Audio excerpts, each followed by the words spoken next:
All right, good afternoon and welcome to the House Environment Committee. We are starting our afternoon with a conversation with our legislative council at 778, an act relating to dam safety and some research that he has done for us. Welcome, Bradley. Thank you, Chair. This would be House 7. Oh, sorry, I was 23. reading my script in the wrong line. 723, an act relating to posting land. Next up, or later today, something like that. Forgive me.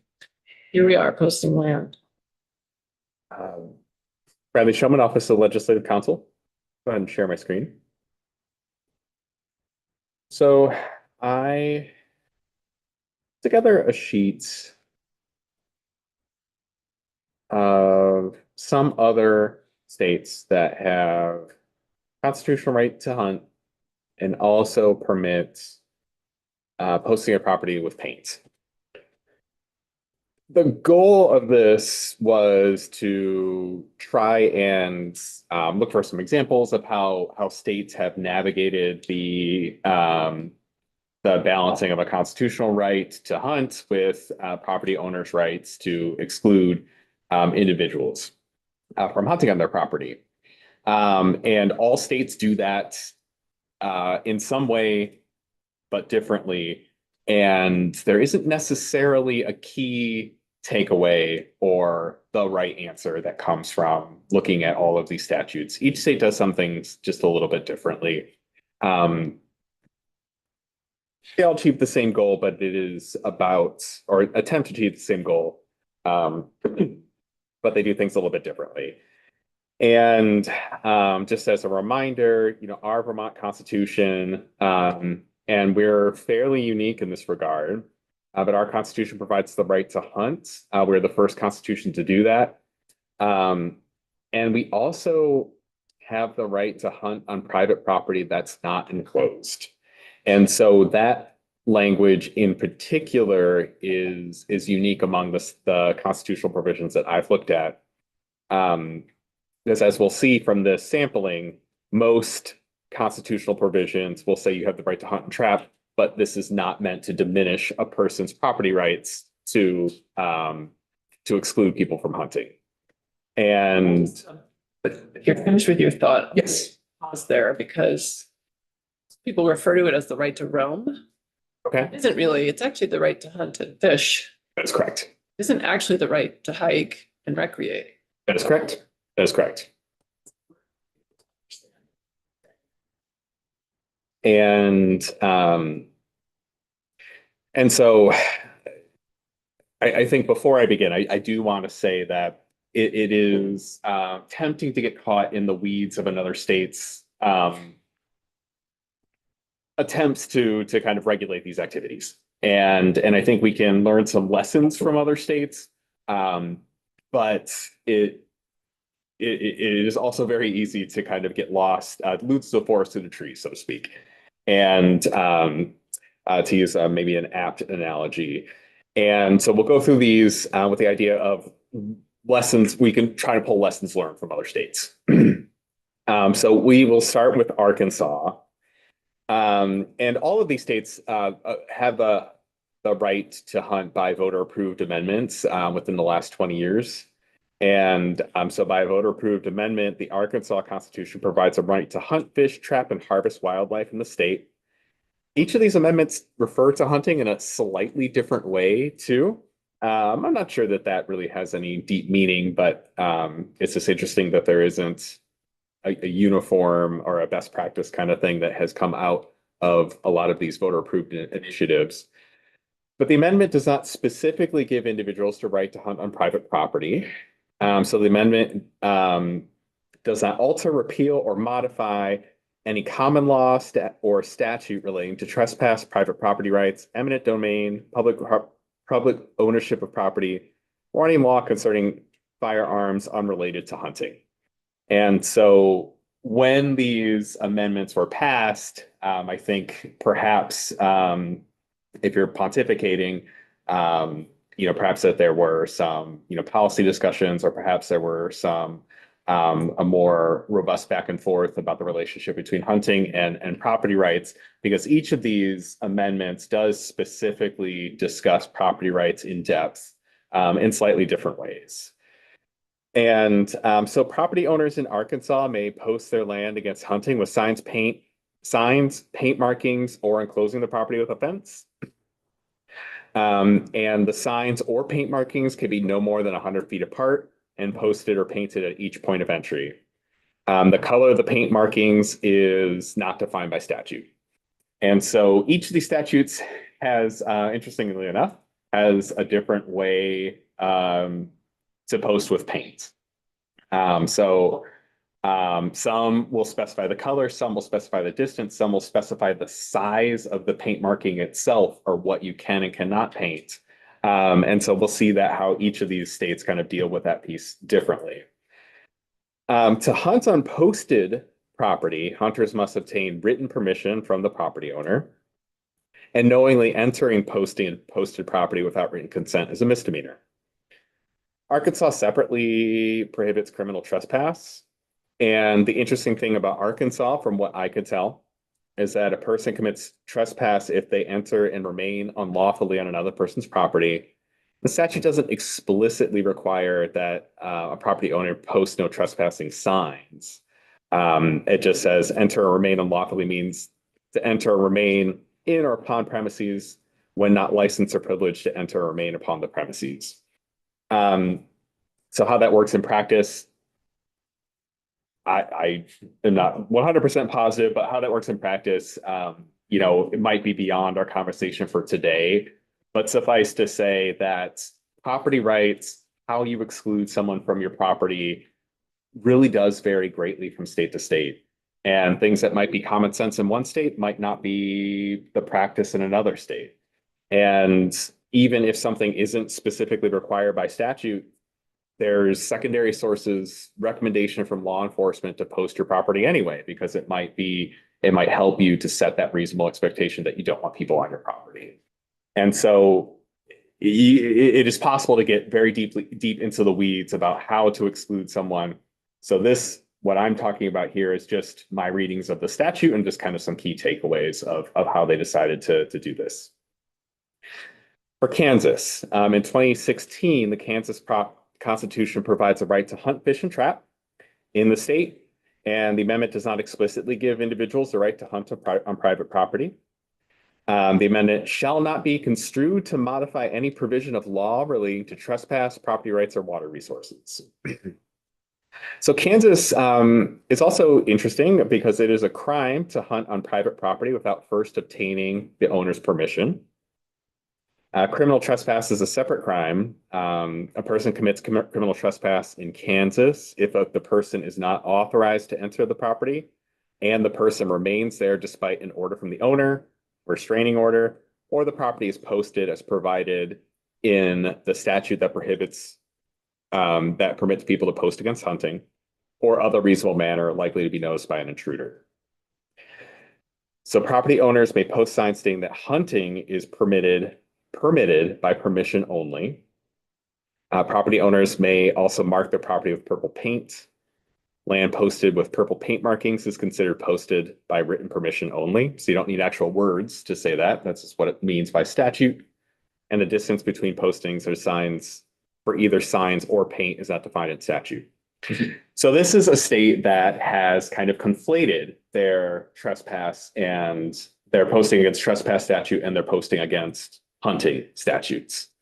And so we'll see a couple more examples of this, but sometimes states have decided that posting means posting and one statute will refer to the other or incorporate the other by reference. And so here in Kansas, they incorporate signs posting against hunting or posting that hunting is by permission only. They incorporate that into their criminal trespass statute in order to kind of like bring those in closer together. Not necessarily a takeaway for how Vermont should do it, but it is one of the states that has tried to grapple with this issue and tried to kind of link those things a little bit more closely together. Montana. In 2004, the Montana Constitution provides the opportunity to harvest wild fish and wild game animals, or provides provides the opportunity to harvest wild fish and wild game animals as a heritage that shall forever be preserved to individual citizens of the state and does not create a right to trespass on private property or a diminution of other private rights. It's a big sentence with two big ideas right there in it. You have the right to hunt that does not diminish the other private property rights right there in the same sentence in this constitutional article. So it's a curious way to kind of deal with that issue and kind of shows how closely related these two issues are. So Montana's posting law concerns trespass generally, and that law also applies to hunting. Property owners in Montana must post notice to deny others entry to the property onto the property's owner's private land. Property owners can post either notice signs or use fluorescent orange paint. Paintings must be 50 square inches, and except when metal fence posts are used, those entire fence posts must be painted. Signs or paintings must be placed at each outer gate and at normal points of access to the property. And the statute does not define how far apart these must be.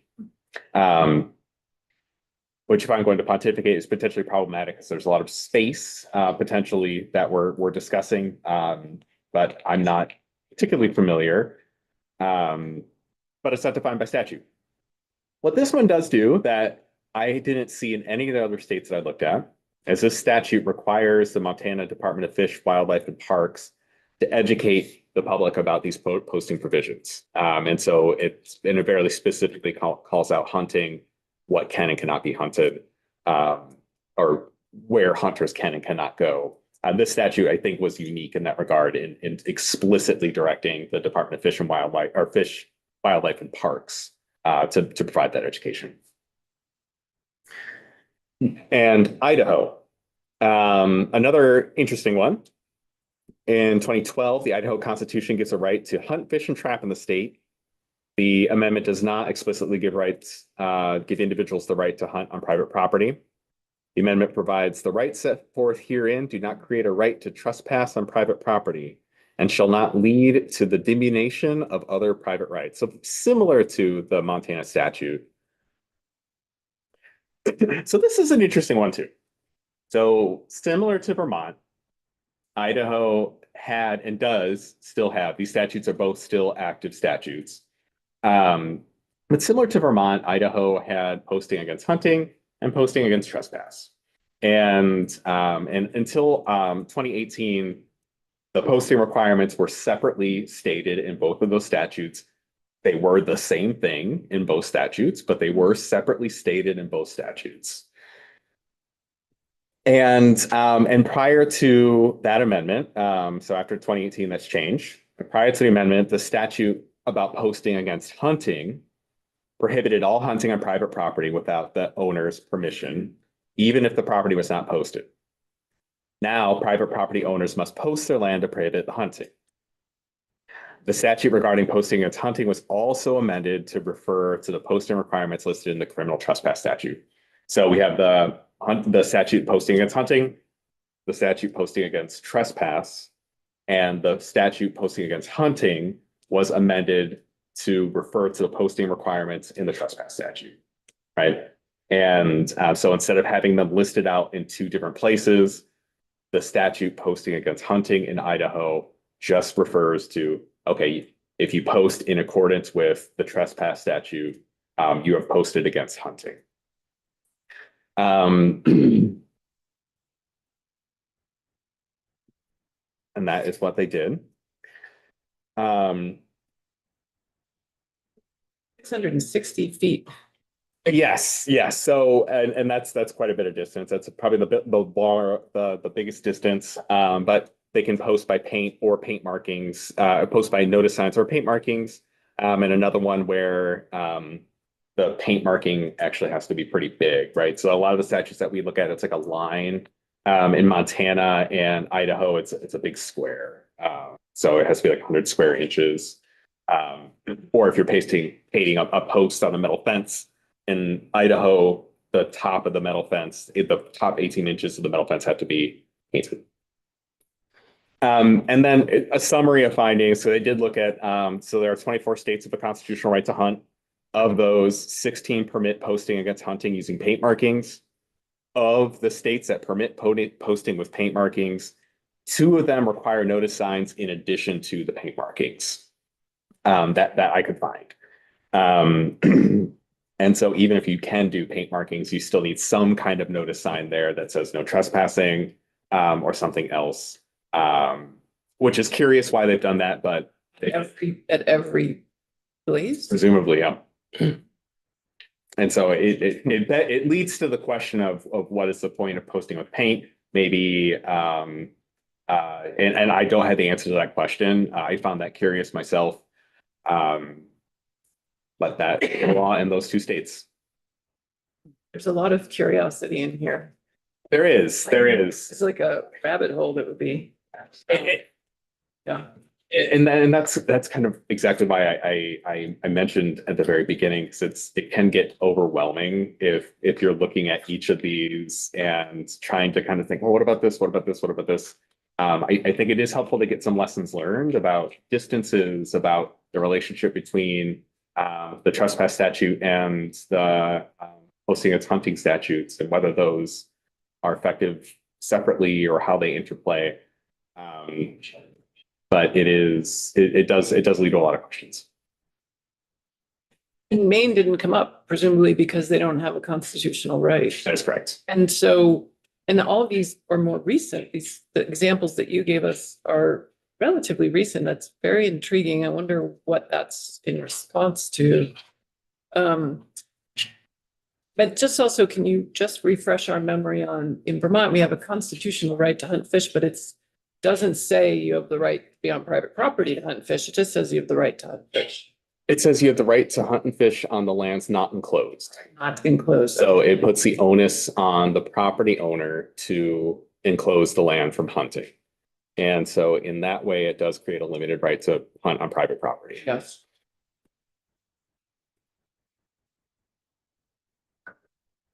Members have questions on this for Bradley? Representative Pritchard. Yeah, it's interesting. One of those states, I can't remember where it was either by painting or by actually enclosing the land fence. Yeah, one of them does have the option to enclose by a fence. And I found that curious, that a fence is sometimes called out and a fence is sometimes not called out in statute. And I didn't find a rhyme or a reason to it. I'm wondering, and this is the extent, this is where my knowledge stops about these other states, because I'm wondering if there might be a separate statute or a separate presumption if a property is fenced in, don't climb over the fence, or something of that sort at play. And I don't have the answer to that question. I did find that curious. And so Vermont, it's 400 feet, I think, right? Right now, it's notice signs every 400 feet. Okay, so here's my question. As long as that 400-foot line is maintained, it's still legally posted, correct? Even if it could, I guess what I'm trying to say is, so we got 400 feet, you would have one sign here and one sign here. But if you had a sign at 100 feet and 200 feet, and one of those signs were missing, you're still within the law, correct? As long as you have 2 signs that are no. As long as there's no feet. a gap more than 400 feet. Yep, that's exactly right. Representative Austin. Yeah. I mean, I'm assuming that when you're hunting, you might have to go across a lot of different properties if you're following an animal or tracking an animal. So could it be a scenario where, a hunter could be tracking an animal and then get to posted land and have to stop? I mean, I assume that's what happens. that would be correct. That, okay, and okay.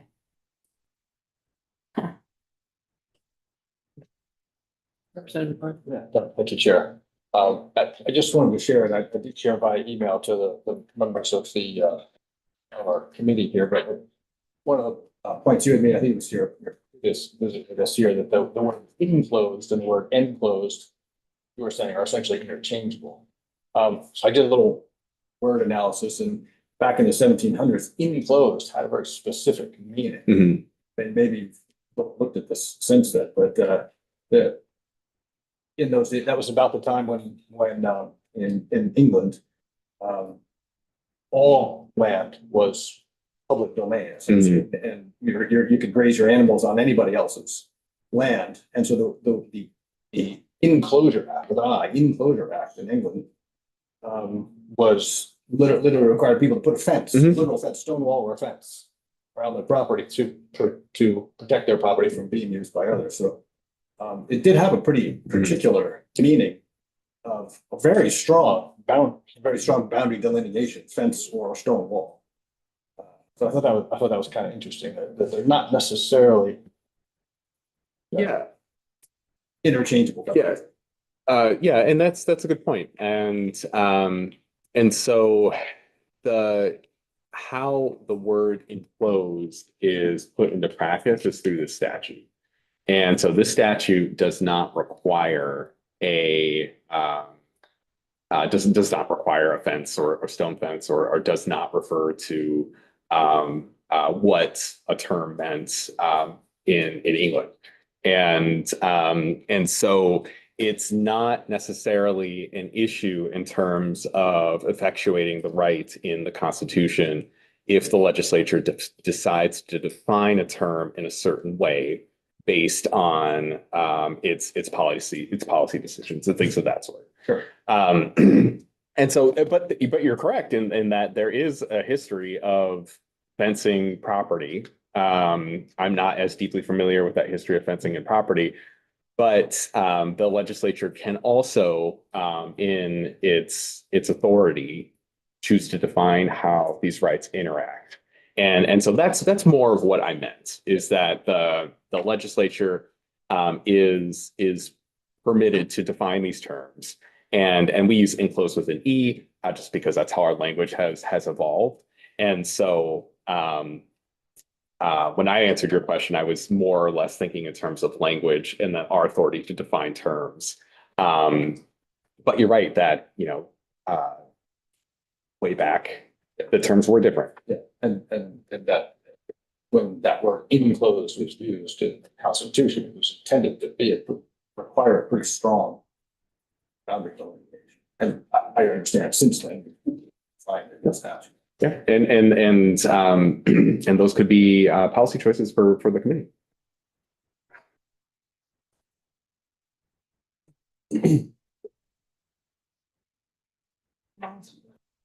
Yeah. Representative. I've heard there's a state that uses Onyx, like technology, Mhm. mapping, or how they post. do you know that state, or I'm not familiar. whether that's working or not? Yeah, I'm not, Okay. fortunately. I think it's just an app that people use. It's Right, not a state sanctioned thing. I think it is. I think there is a state that says that's you have to use. Yeah. If you find out. Yeah. Representative Sakowitz.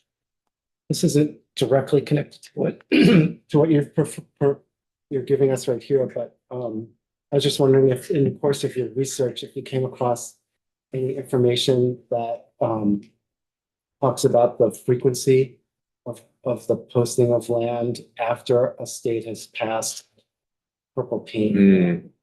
Because we've heard in testimony that one of the fears from folks who are inclined to oppose it is that they're afraid that more land will be enclosed because it makes it perhaps easier to post. And so I'm wondering if states that have done this, especially in recent times, have seen an increase, even if that data is available. I have not come across that data, and and that might be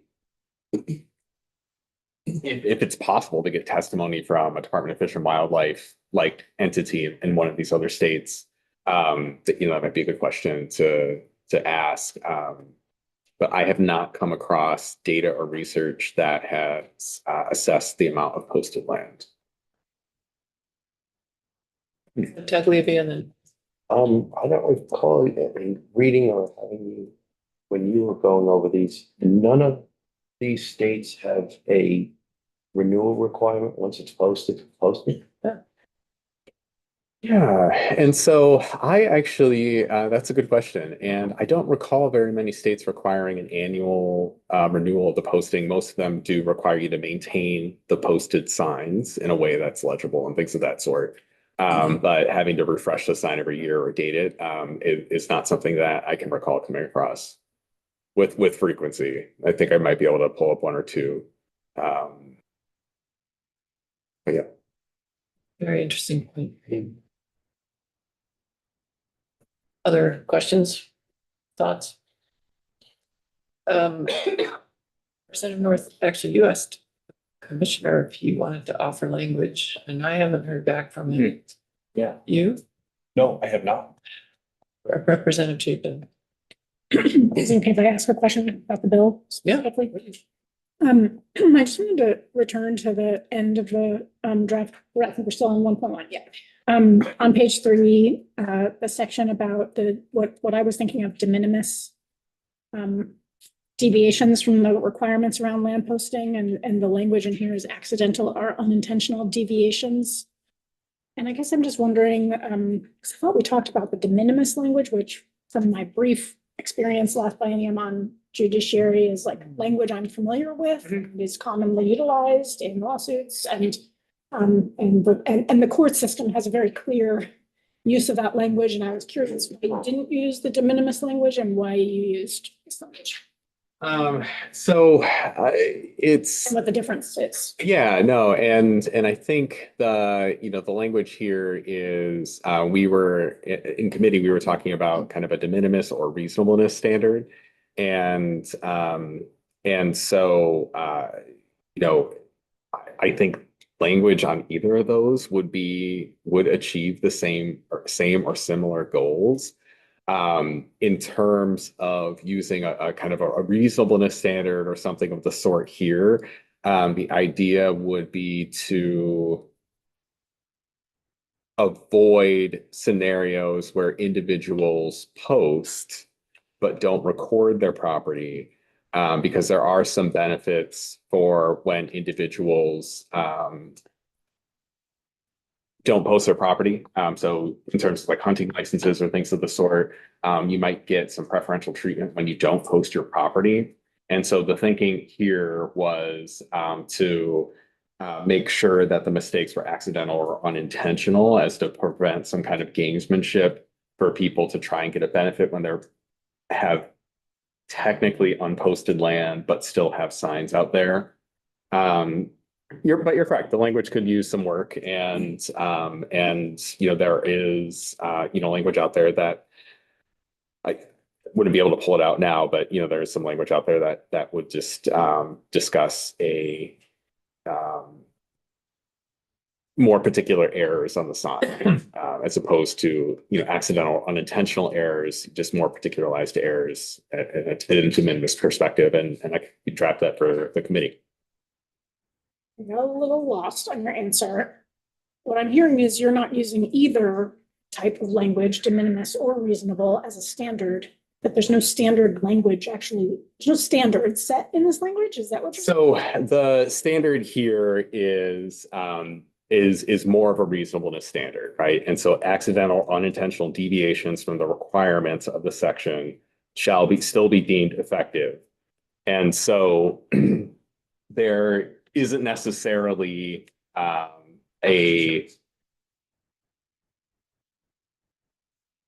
exact phrase that would fit this particular situation, where the goal was to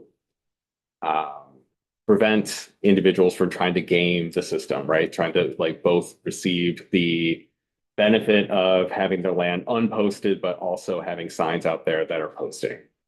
Perhaps that concern was overwrought or overblown, and because I designed the language to try and make sure that we are looking at the intent of the property owner, and we're looking at the we're looking at the perspective of the property owner. And so if the property owner accidentally misses spaces assigned at a certain feet, or if a property owner accidentally tears a sign or doesn't replace a sign and isn't aware of it, those kinds of mistakes would be brought into this exception language. That said, I mean, if the committee wants to narrow this to only fit certain exceptions, to say, only, I can't get the language right now, but to narrow this exception, we can. And this might not be a question for you, because I don't know if you were in the committee for all of our testimony, but did we hear evidence that hunters are trying to game the system by being both posted and unposted at the same time? I don't know if we heard evidence on that. And both posted and unposted at the same time. Yeah, I don't know that's what you that mean by means. gaming the system. Yeah, Concern yeah, so- maybe That came would from be the on- commissioners?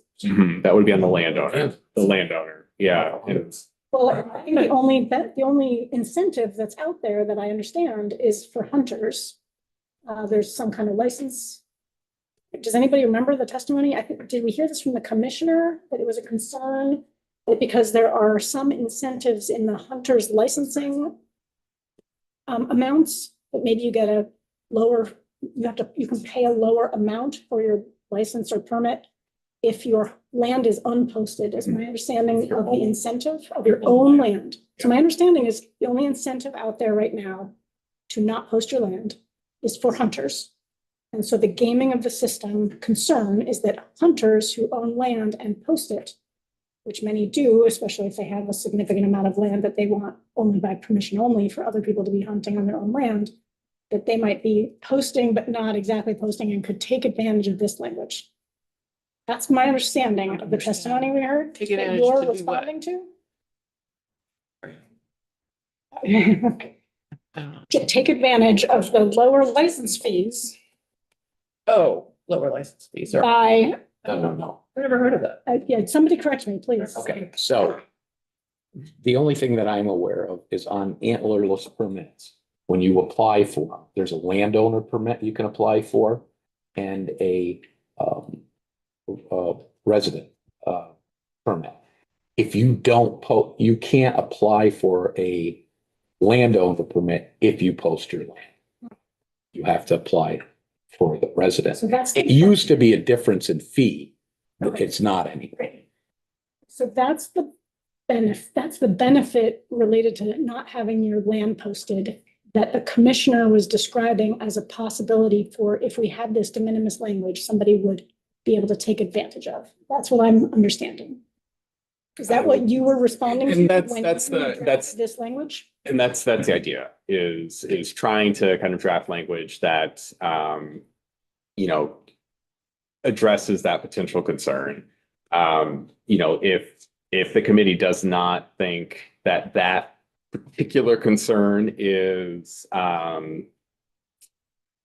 needs as much attention, we can draft something that's a little bit more narrow, or draft something that is just I think de minimis deviations from the signage requirement shall not be deemed ineffective to post. And we can change it to that without necessarily putting in language that makes sure that those de minimis deviations are accidental and unintentional. I see a bunch of, actually Representative Hoyt had his hand up. Yeah, I just want to make sure, like, I sort of understand the current landscape and what it's trying to do. So now, like, a technical violation of the posting rules can invalidate an enclosure, right? Like, you're not following the rules like to the letter about where something's posted or how far apart they are, things like that, right? So the law doesn't necessarily require that, but that has been the practice of the game world. Okay, that's been the practice. And so I understand there could be frustration, like if I tried to post and I was, and someone was hunting on it and the board said, well, you didn't post it correctly. I guess get that. So this would move it essentially as more like a reasonableness, right? Yeah. Like if you're going to a piece of land and it looks like the landowner's evinced like an intent to enclose it, then that would be okay for it. That's right, yeah. Okay, because that seems to make, I could understand the frustration, sort of the ticky-tack violations, but at the same time, if I go to a piece of land and I see that there's signs, like, it's reasonable for me to think that the landowner does not want hunting on it. Okay. And this does, So in that case, sorry, it doesn't really matter if it's accidental, unintentional, or de minimis, right? It's just like if a reasonable person would believe that the landowner intended to post the land, right? Isn't that kind of the idea? it does say if the notice signs or paint markings would lead a reasonable person to believe that hunting, fishing, trapping, or taking of game is prohibited on the land. So it wouldn't have to be accidental intention necessarily. It's just the intent of the landowner. I mean, reasonably clear enough for a person to look at it and say, hey, I should know that that's posted. And that that is perhaps the same outcome. Yep. But one could envision a situation where that was an intentional mistake by the landowner. And if the committee is okay with that, so if a landowner knows that they don't have a sign, if they know that their sign, they have signs A, B, and C, each are 400 feet apart, and sign B flows down, and a landowner knows that, is the property still enclosed? And the landowner has the opportunity to replace the sign and chooses not to, is the land still enclosed? And so the accidental or unintentional language kind of tries to capture a scenario where a landowner is saying, I can't actually fix this sign right now, or I'm not aware that the sign was incorrect until you get out there with a game warden or something of the sort. And so that's what the language is meant to do, right? And so it is a reasonableness standard, but it also has a criteria of accidental or unintentional. That could easily be taken out and just say any deviation from the requirements, so long as a reasonable person is led to believe that hunting, fishing, trapping, or taking of game is prohibited on the land. You could take out the accidental or unintentional deviation piece and have that is a fine policy choice. That this language is just meant to address that one concern. Okay. And the practice of these technical violations, that's not in statute as much as it's a practice of game wardens. That's what they do. That's correct. Okay, gotcha. Thank you. Sacramento.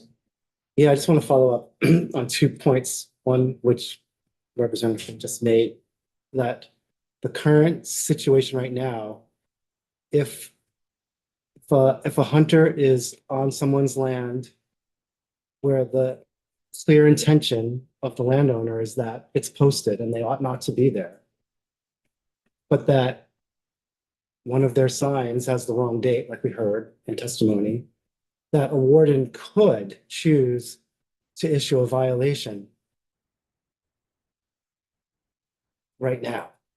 That it really is a choice, that the wardens actually do already have the discretion. Because what we've been led to believe, at least what I've been led to believe, is that the law is the law. Like, it's very specific, and that if you're not following the law, then you're not enclosed.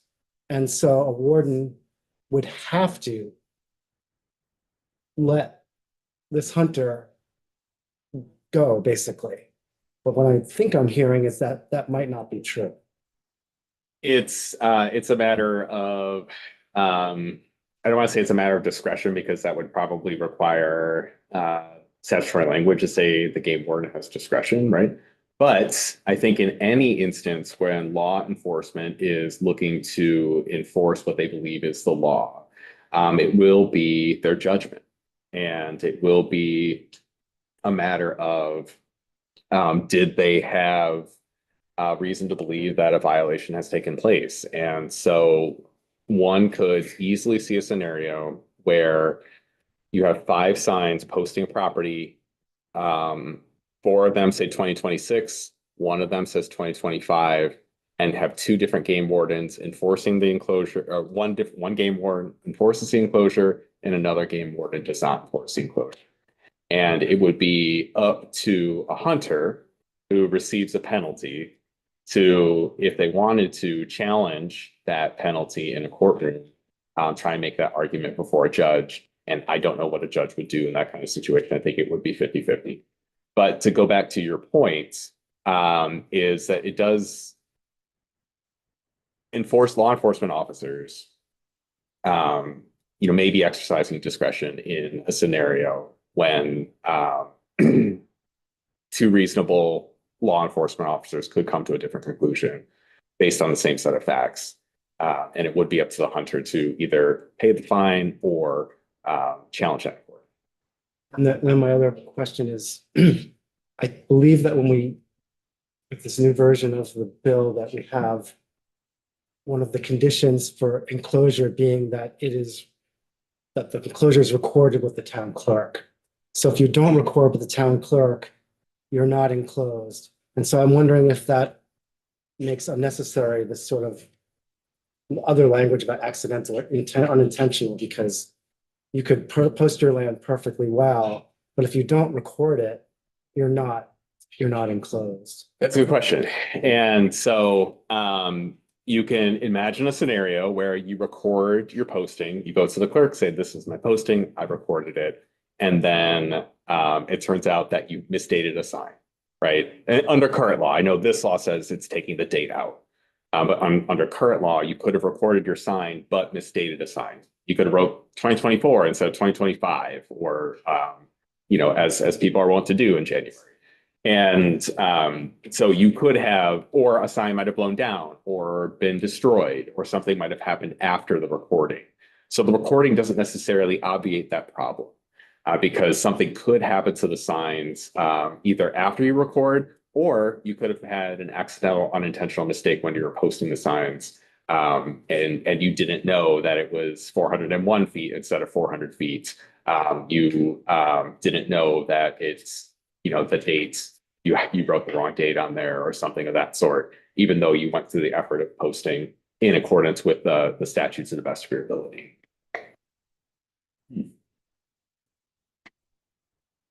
I have a couple just simple things. One is this posting that we're talking about is exclusive to hunting and fishing. So purple paint is really only about being clear communicators about hunting and fishing. That's correct.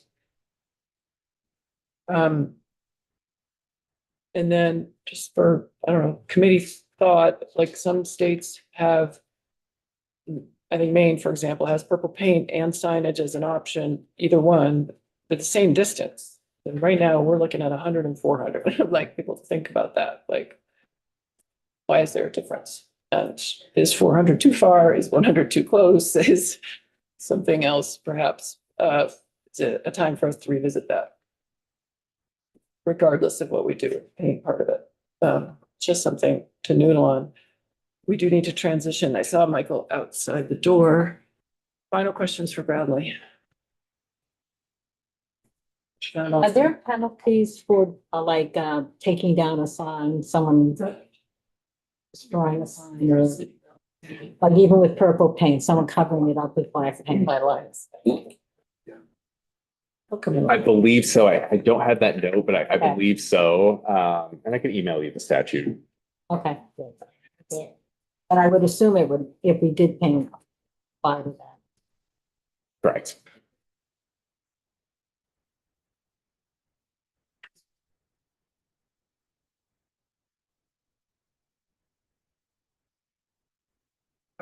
Thank you. Didn't hear. Great. Thank you. Thank you. The answer was Gonna just, get back to- look. You said yes, but. Thanks,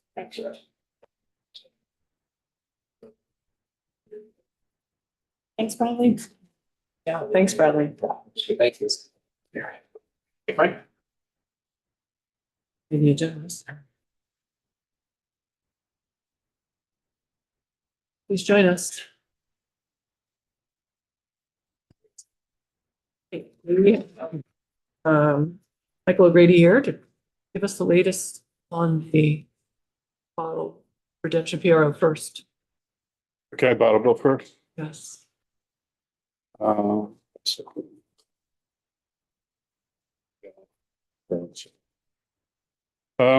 do you want me to just walk through changes? Yes, please. So you should have in front of you a draft 5.2 with a February 19th date and an 8:45 a.m. timestamp.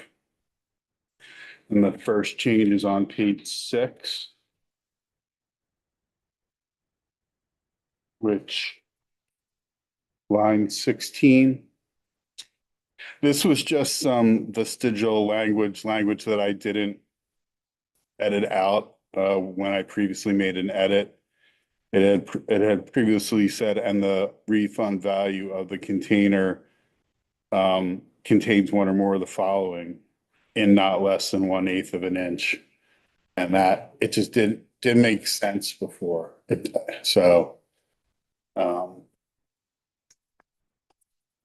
you might remember that last year there was alternatives for your label. You could say VT or VT5. And there was 3 subdivisions for that. Does it say the container is not in not? Sorry, I was very Yes. distracted in trying to Took me a understand the minute. language. Took me a minute, but it's supposed to be in, I'd say is not, in not less than 1/8 inch type. yes. The refund value of the container, maybe a comma or something, so that we. I think a comma would be helpful. No, I think it should say in not less than 1/8. Maybe let's just, can you read the whole sentence out loud? That might help us. Sure. Very long sentence. Every beverage container sold or offered for sale at retail in the state shall clearly indicate by embossing on the normal product label and printing on the normal product label or other approved method secured to the container, the word Vermont or the letters for VT and the refund value of the container in not less than 1/8 inch type size Yeah. or such other alternate indications as may be approved by the secretary. I'll let the editors and you decide if there's a comma needed or not, but now I understand it. Thank you. Should I move on? Page 10.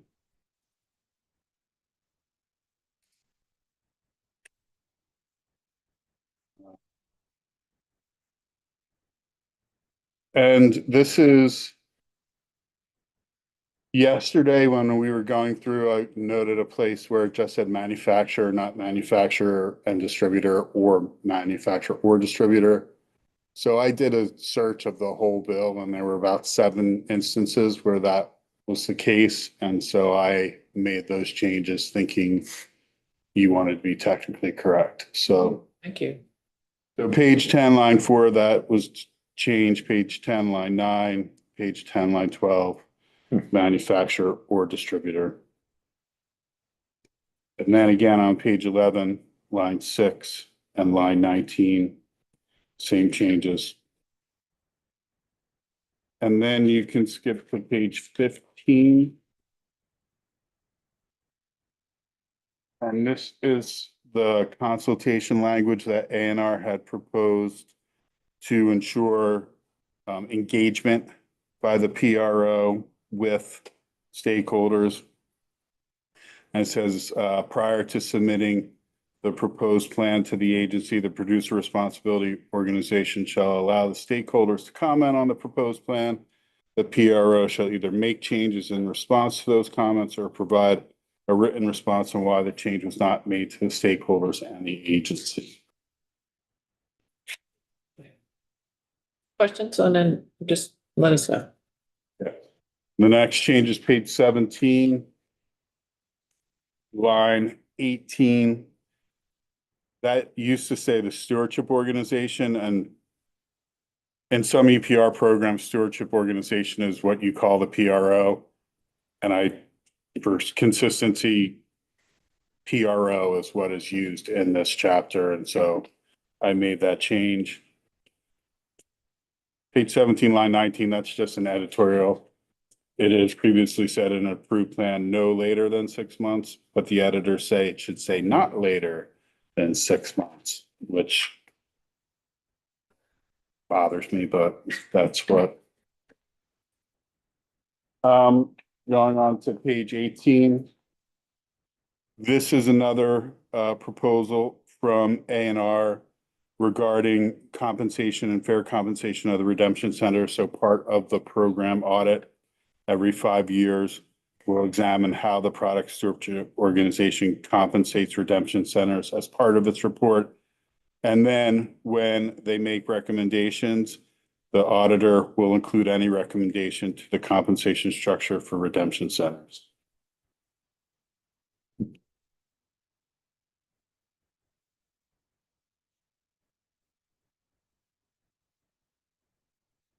Auditors do that? So it's, this is Senator Brock's point whenever we're going to Senate Finance with one of these CPR programs. He looks at the audit language. He says, that's not an audit. And I'm like, you're probably right, but somebody will do this. They'll hire one of the solid waste consulting firms, one of the, like the consultant that they just hired to do the bottle bill analysis, and they'll do the audit. It won't be technically an auditor, but it will be using the plain language of the word, a review of the program and how it's functioning. And the senator's point is it's not an accountant doing a financial audit. As he used to be the state auditor. Representative Lloyd. Thank you. Yeah, so this just sounds like they're engaging in independent monitoring. Effectively, Monitoring? yep, they're gonna review the program and see how it's working, compare it against other jurisdictions and make recommendations. Missed your question. It was just clarifying that basically that process, I can understand the confusion using the term audit, but it just sounds like compliance monitoring. Yeah, I don't know. Do auditors own the word audit? No. No. I mean, fiscal auditors. Yeah. Yeah, The title of the section is program and fiscal audit. It's kind of put it into a- program audit. Yeah. Representative Sakowitz. I just don't know why we, if there's any confusion around using the word audit, why we wouldn't just use a word like review? Or monitoring. If you want to, you can do that. Oh, bother. I think it's. Federal programs, call it. It's called monitoring. Not feel strongly about Okay. I think we can leave it. So should I move on? All right, page 20. These are the other inclusion of distributor. Where it should be, this is the antitrust language. So distributors might be part of that collusion that you want to immunize. And then page 26.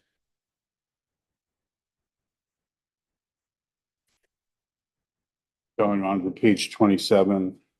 Remember yesterday I asked Matt Chapman from A&R if once the PRO is set up, did A&R want to continue to certify redemption centers? And he said no. And so section 6 is a repeal of A&R certification of redemption centers on March 1, 2028, which is when the PRO is supposed to be up and operating.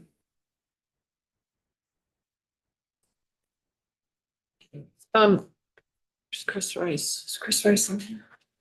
So I about 10 minutes ago. Do you want me to explain this or do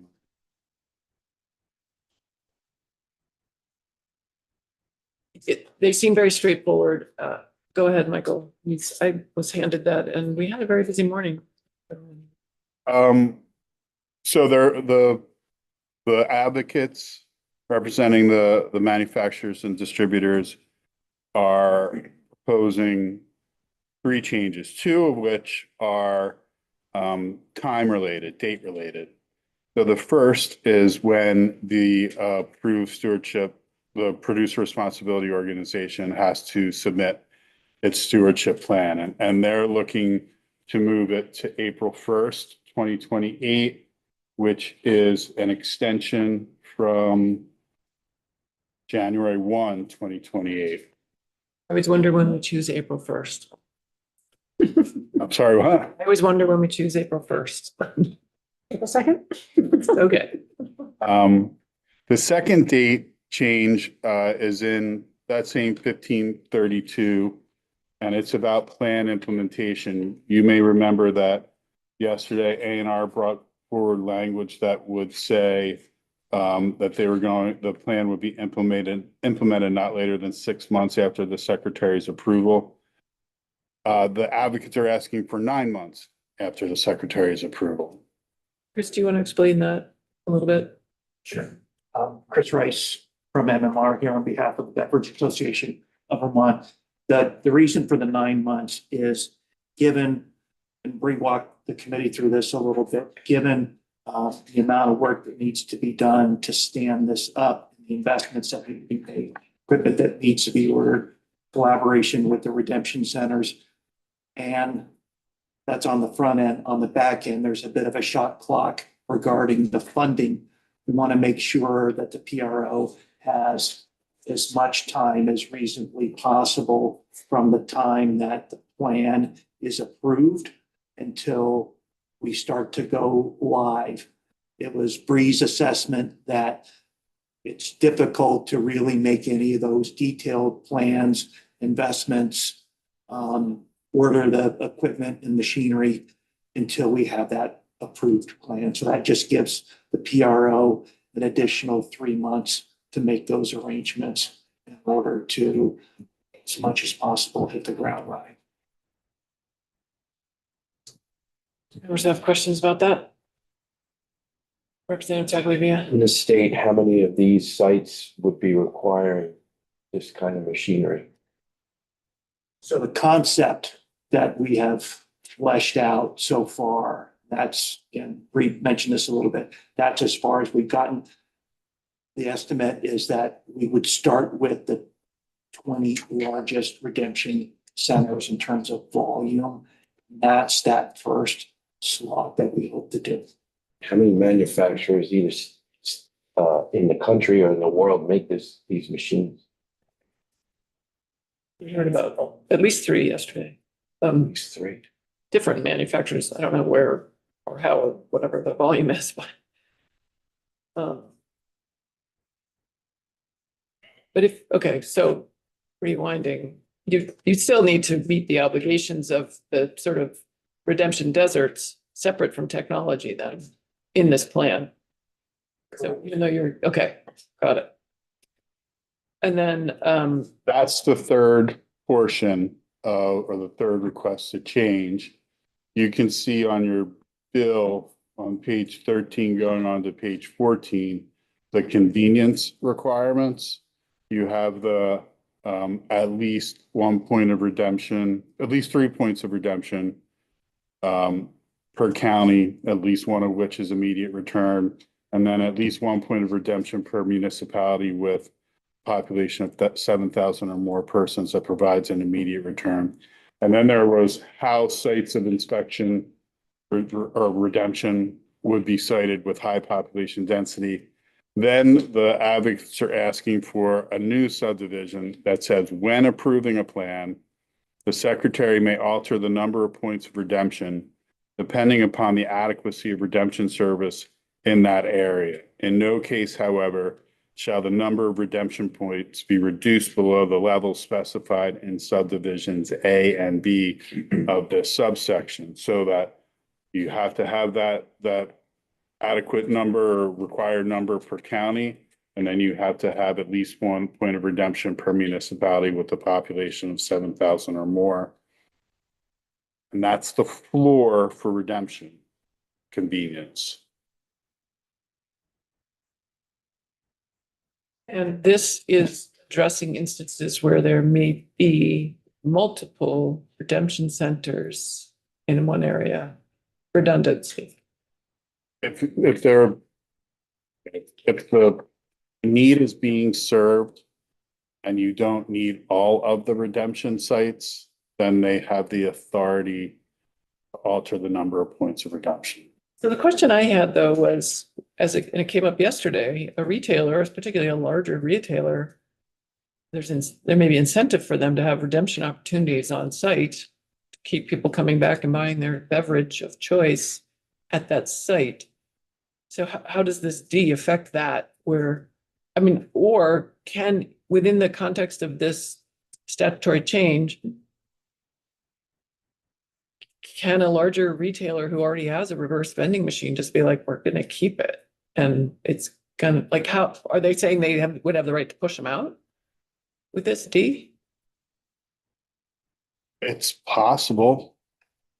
So there's something not quite, I get the point of this. I understand the intention, but I also think that's a little, you can't tell people they can't take back a bottle that was sold at their business.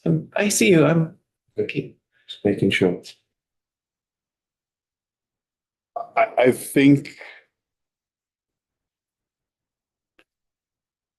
this is about efficiencies and scale Yes, and whether or not you want to allow for that as part of the program. yeah, and I think we do want to allow for it, but we also, is there any flexibility, or can we build in flexibility where a retailer is like, yeah, but I've already paid for my machine, or I'm like, I realize we've told, yeah, I guess I'm confused about what happens if someone wants. I would say that is not addressed in the bill currently right now, because you had at one point that they shall maximize use of existing infrastructure, including those specific existing ones. But there was testimony that would basically freeze the system as it is today. And not allow for innovation. And this would give the PRO the ability to make some determinations about efficiencies and scale. And so there's possibility that some redemption centers that are currently redeeming would no longer be part of the program. Representative Doug Maybe you just answered it, but I'm concerned more about the percentages of redemption versus, it should be a higher concern rather than the number of redemption centers. Well, I think the advocate, Chris Rice, just basically said that that's what they're going to prioritize. They're going to prioritize with the 20 largest sites where they're going to push out the infrastructure improvements first. I mean, that's where you will have greater percentages, especially if the machines are more efficient than the current redemption service. I understand that part, but if you have another redemption center that may be smaller, but in a little corner that might not be as well served, that's my concern. Are you going to lose that percentage of efficiency? Maybe I'm missing something. That's my concern. They still have a geographic obligation. Yes. Okay. So they have to serve 3 spots in every county. Okay. Chris Rice. To your point, exactly, the other part of that section allows the secretary to alter it. So it's maybe in an area that has an overabundance of redemption opportunities that may pull down a little bit. In an area where it has a scarcity, the secretary might want to bump those up. I think just one other detail that's important to remember, this is in what the secretary can approve. So this is not necessarily a PRO decision, but what the secretary may approve in the plan from our perspective. And I know it's difficult for you, it's difficult for the distributors and manufacturers envisioning the PRO. We don't know yet what we don't know. And this is with the idea to give the secretary some added flexibility in approving something that we might not foresee today. I think that's a great point. I think that might address my concern too. This presumably, I mean, I don't know, I think I need to think about it a little. Just for clarification, when you're talking about bringing bottles back and doing some shopping, I would hate to, disrupt that process just for the business owner.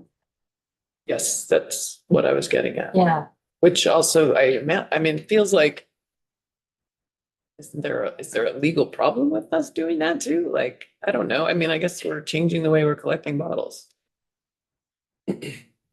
Right, I mean, part of the plan is that the PRO negotiates with redemption centers for their services. And so they don't have to negotiate with everyone. But as Chris Rice just pointed out, A&R is gonna have to approve all the collection locations, and if it's insufficient in A&R's perspective to serve the need, then A&R can require additional collection facilities. And remember, at the end of every year, there's a report, and if the PRO isn't meeting the redemption goals, then A&R has the ability to require additional education, additional collection, additional redemption sites, etc.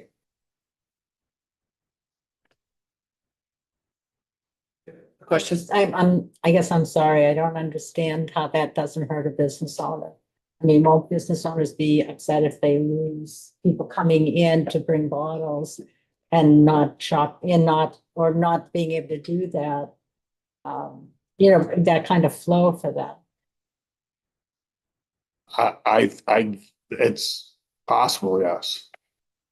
But is it a huge problem or is it just a little problem? I mean, that will depend on where the redemption locations are. And remember, I don't want to characterize, you've heard in prior years from the retail associations that they would prefer not to do this. Okay, well, that helps, yeah. I don't know if you heard from them this year, but like in the past, they're like, we don't have enough room, these dirty bottles. So Make us do it. Yeah. Yes, we've heard from them. I'm okay with these changes. I would ask Michael to make them for the next round. I had hoped to vote this out today, but Christy Morris, who has been our stalwart reporter of the bill, is not with us today, but he will be with us tomorrow morning. I would ask, hopefully all of us, everyone else will be here tomorrow morning. So we could have these changes for tomorrow morning and anticipate a vote tomorrow morning. You have a question? Not so much maybe a question for you, not so much for Michael. I felt like the most recent bill that we voted on, we didn't really have the opportunity to just talk about it as a group.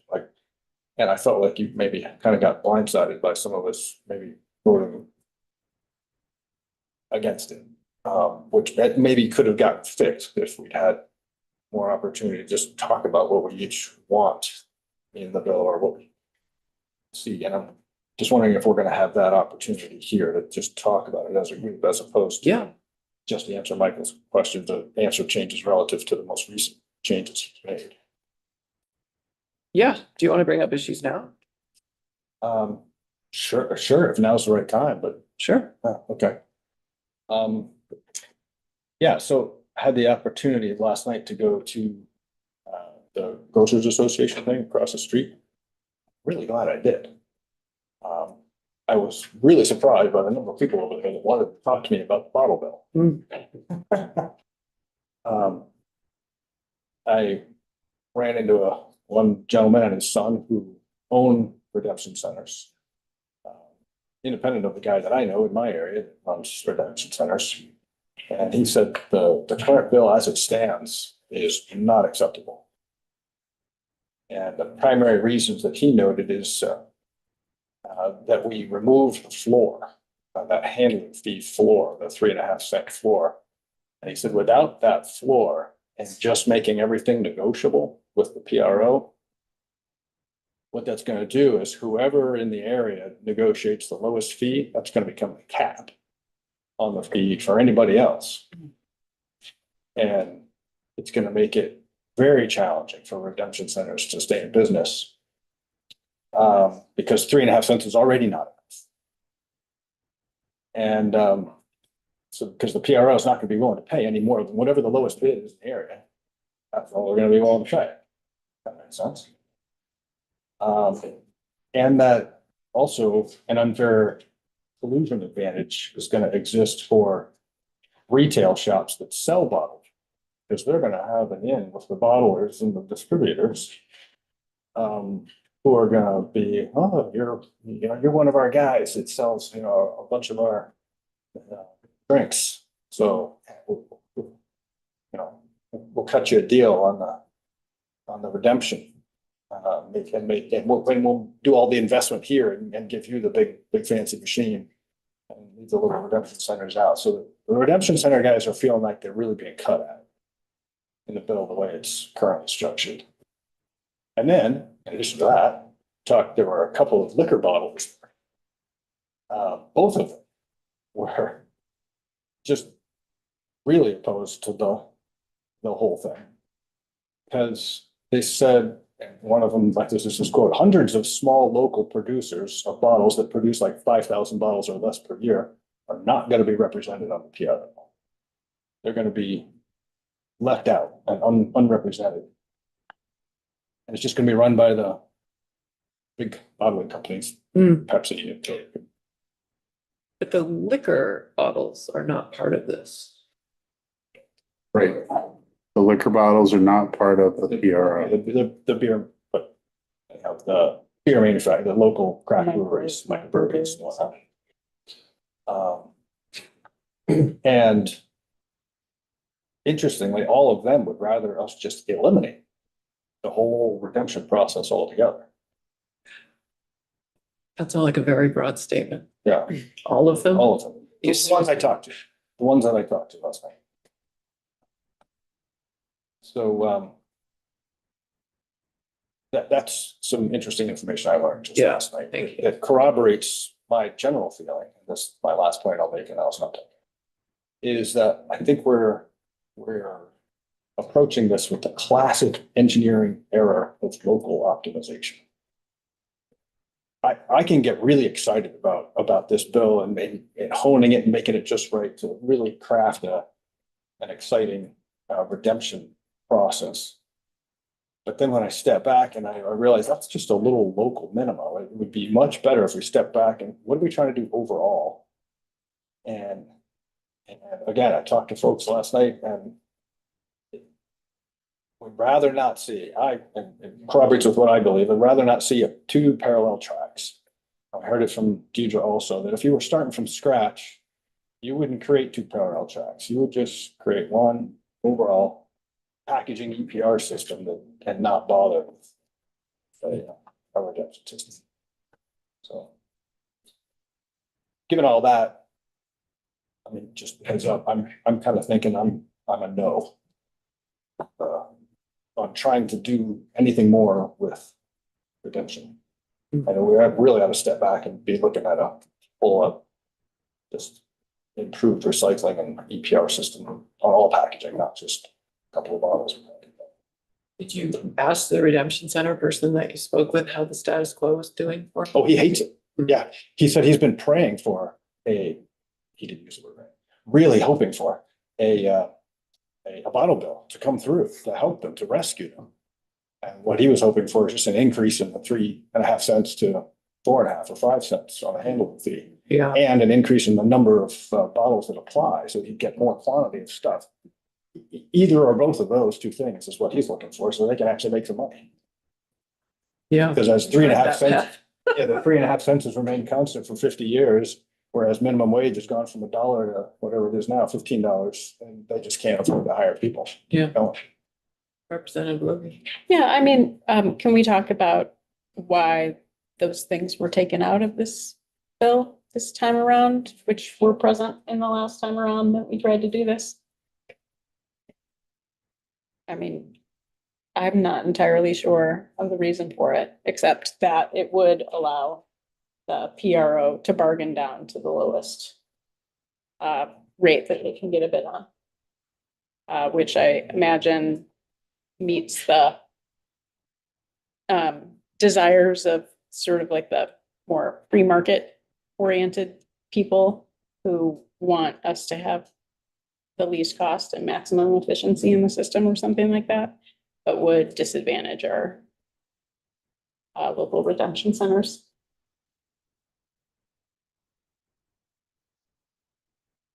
We supported a bill on the floor last time around. Yeah. Yeah. Did. And I think a lot of us support expansion of broader packaging. Recycling too, at least I personally do. More bottles. And more bottles, yeah, more material. That was in our last bill as well. So our state partners that prefer this option or? Oh, it's the administration and the manufacturers and the distributors. Yeah. Yes, we are working on compromise here, folks. This is what compromise is like. Trying to improve a system that is under a lot of stress and meet the needs of multiple stakeholders. That's what we do here. Representative Chapin. I guess I would just embrace the acknowledgement that this year we haven't, I don't think, heard from any redemption center owners, but we did last year, and we certainly have in the past.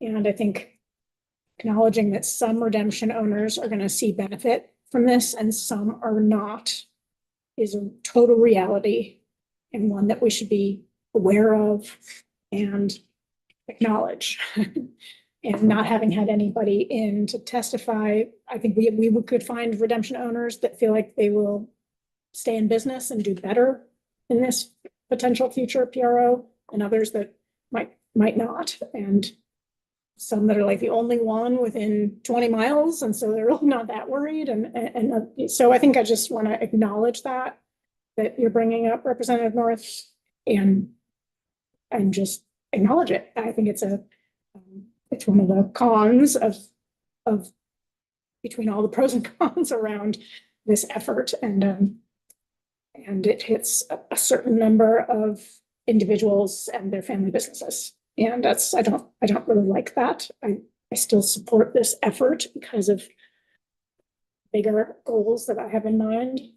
And if it wasn't for my goal of enabling us to retain packaging materials in as close to their actual use as possible for future potential reuse rather than recycling, I envision 30 to 50 years down the road that we're going to be reusing these containers, some of them, not recycling them. And I have seen in my 20 years since I worked in solid waste that markets for these products and the ability of MRFs to produce quality material comes and goes. And even if right now our MRFs can produce almost the same quality material and sell it into similar markets, in some cases I think that's true, in other cases I think that's not true. And I personally am trying to protect raw material for the future of the human race in as close to its current use as possible. And otherwise, I would love to see single stream all the way. Having worked in solid waste management, it would be the quickest path towards the highest diversion from our landfills goal. But for me, that has not been the goal of this bill, for me personally. So I do support the bill, but there are a lot of pros and cons with this, and it is a serious compromise over the last couple of years.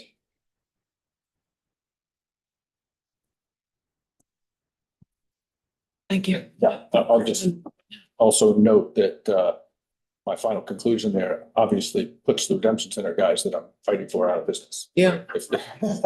So even what I was stating, there's serious conflicts within it. So. Acknowledge that if anybody caught that.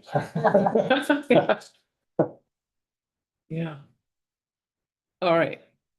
Well, can have further discussion on this. Folks are ready now or late or tomorrow or? Ready to vote, me? Not voting now. Right, we're voting tomorrow. Yeah. Yeah, okay. Yeah. Okay, Thank you for the opportunity to just share. Absolutely. Thank I you. wanted to clear the air. I felt like we didn't have that last time. Felt bad at the end of it all because just kind of happened. well, when we're taking a vote, there's always like, is there further discussion? You know, even if, you know, that's a legitimate question. And sometimes we've had it then. So even if you think we haven't had enough opportunity along the way, I felt like we'd spent a lot of time with that DEC miscellaneous bill along the way. So I'm sorry if you didn't think we had enough time to discuss it, but boy, I think we took a lot of time with that bill. Let's take, Could just well. let's just take a 5-minute break and then we're gonna come back and walk through some changes on the dam.